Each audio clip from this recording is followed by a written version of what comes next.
And here we have the prize. This particular episode is one of those that has a multi-layered story to it that if you were borrowing from this to make a TTRPG campaign, there are certain aspects of this that you could borrow separately from the rest of the story because they're not directly related to each other. So you then have different ways you could recombine things, and maybe, don't use it by mixing other things into it. You could work things in a more interesting way than the end result here, because as Star Trek The Next Generation episodes go, the actual episode itself was kind of boring. You have a whole bunch of people talking. Most of the focus of the episode is on the antics of Devanoni Ral and the Ferengi who show up to negotiate with Ral. And, well, that's actually something that you could play with in a TTRPG. Having the whole diplomatic negotiation scene works. Or you could just have your group use a partially unstable wormhole as an excuse for a random adventure of the week. It's like, oh, you have 2 hours before to get in and get back before the wormhole jumps to a new location and leaves you behind. Good luck. I mean, also, if you're using the idea without actually making it the Barzan wormhole, you don't need to use the same limitations that the Barzan wormhole had, because at some point in the episode they said that at the time it was first seen in this episode, its actual stability would destabilize every 233 minutes and then jump to a new location. Yeah, here, it's right here. Well, see, the whole visible, invisible cycling of the wormhole was actually related to its propensity for having one end of the wormhole jump locations. And obviously, for a long-term trade, whatever, that's not viable. But short-term exploration sort of stuff, that would actually be something that you could mess with pretty heavily. Send out a probe, have the probe return, blah, blah, blah. And maybe if the probe finds something interesting, Also, mapping the galaxy seems like a viable option. However, the Federation didn't get to do that because in the episode, the Crysalians managed to buy the rights to use the wormhole, so that the Federation did not get a chance to attempt to exploit it for mapping or what have you. The terms of the Federation offer are actually pretty nice, although this ocodogram is hard to read. Here we have Devanoni Ral, the charismatic trickster of the episode. He is part Betazoid. He has human-looking eyes because he's a second-generation hybrid. One of his grandparents was Betazoid, but 3 of his 4 grandparents were humans. So he's more human than Betazoid, and thus looks human on the outside anyways. He still has some of the Betazoid psionic powers. Anyways, back to the wormhole. Looks safe. Extra safe, doesn't it? definitely doesn't look like it's going to rip your shuttle to kindling. Probably. Anyway, though. And that is actually the main thing of like happened in the episodes. One thing that's interesting is that the way that the wormhole looks in when it's seen in Voyager is actually different than when it was in TNG, and it's possible that that is actually because of the fact that the wormhole is slowly changing over time. Because when the Barzan found it, they noted that it had a regular 233-minute cycle that it was going through. Well, the Ferengi uh, messed with it to intentionally try to destabilize it, and that is what caused it to look like this. It didn't actually look like this before the Ferengi started messing with it. And apparently the Ferengis messing with it caused it to completely destabilize. Anyway, though, that was in Voyager, not in the Price. Now, the key thing with the Price, and one thing that would be an interesting thing, is for if your Federation team manages to be the winners of the, I guess you could call it an auction, negotiation might be a better word, but if having your players acquire access even to a partially unstable wormhole would give you a story hook to have them do later adventures. So if you're planning a long-term campaign, you could use something like this as a starting point for that campaign and then do the actual bulk of the story later on.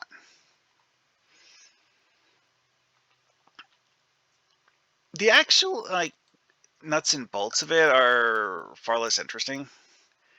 It's like you have the whole plot with the Barzan introducing a race that is later seen in a few other episodes, but not much.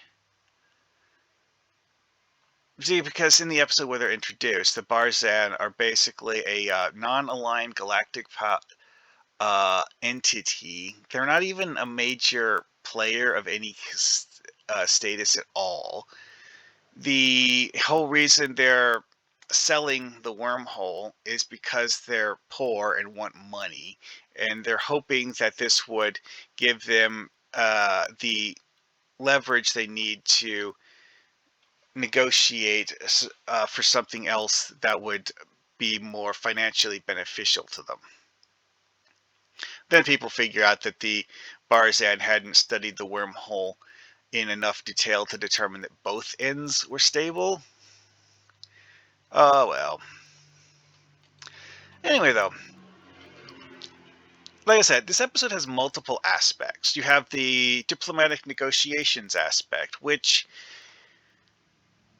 if you're doing a diplomacy-focused episode, the diplomacy-focused episode doesn't need to be about something like this. There's so many different things you can have diplomacy related to because, well, okay, there's dozens of examples of diplomacy-focused episodes in Star Trek. So, like, oh, we're doing diplomacy. What kind of diplomacy are we doing this time? But this one was acquiring a rare, unique natural resource that the Federation hasn't figured out how to produce. Then there's all of the weirdness with the Ferengi being sneaky, backstabbing jerks. And then there's Devon O'Neill trying to seduce Deanna Troi for reasons that are not actually fully explained. He acts like he just likes her and that his actions are solely because he likes her and wants to marry her or something. But at the beginning of the episode, he had a completely different female companion, and it's not entirely clear how honest Devanoni Ral is actually being. Anyways, though, that was a plot point that took up a rather large amount of the episode, and it's something that maybe possibly you could play with in a TTRPG if the players are into that sort of thing. If the players are not into that sort of thing, you should avoid it like the plague. Or avoid it like getting stranded in the Delta Quadrant, like a Ferengi. Oh, yes.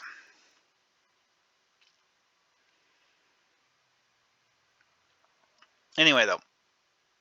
So, yeah, that's the two main aspects of this. Is like having a team of really, really screwy, weirdo negotiators show up for a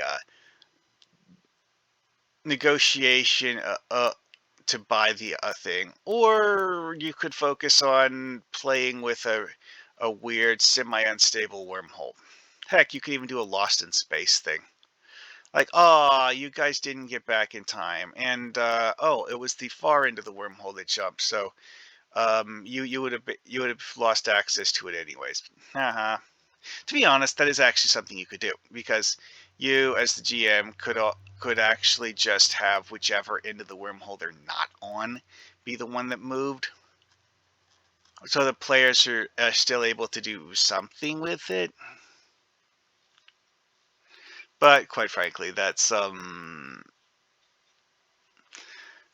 to GM discretion, shall we say.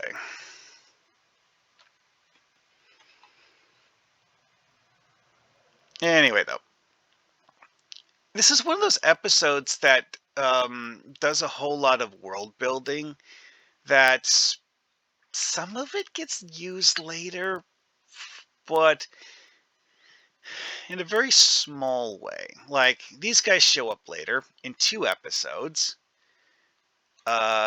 We see them again in Voyager, as I mentioned earlier, and we see them again in Star Trek Enterprise, because when they destabilize the wormhole, it collapsed after shifting through time.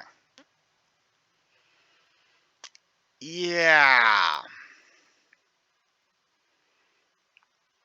That was the weirder part of this one, is that um, the Barzan wormhole was capable of displacing things through time. And it's not the only wormhole that we've seen do that in Star Trek. So if you're doing an episode with with a partially unstable wormhole, you could play with the idea that maybe possibly the exit of the wormhole is actually shifting through time and not space. Which, quite frankly, is probably even more mind-melting as a premise, because of the fact that it could give you temporal paradoxes. Like that one in Deep Space Nine, because the Cisco finds out that, yes, actually, the prophets can shift things through times if they feel like it. Usually they don't, but they can make things travel through time when they're transiting the wormhole. Yeah, that was a weird plot. Anyways, though, messing with wormholes, so many things you can do. And, you know, the Barzan wormhole, as it is, was something that would connect very, very distant parts of the galaxy to each other. Because, like, the first place that it was noted to going was, well, okay. Oh, here's a fun one. 200 light years is the distance between the uh, location in the galaxy that the Barzan had mapped the far end of the wormhole as being. Where Geordi and Data came out, however, was a location 70,000 light years from Barzan 2 and 200 light years away from where the probe that the Barzan had sent through had come out. And that is something that is very significant here because of the wormhole having extreme range.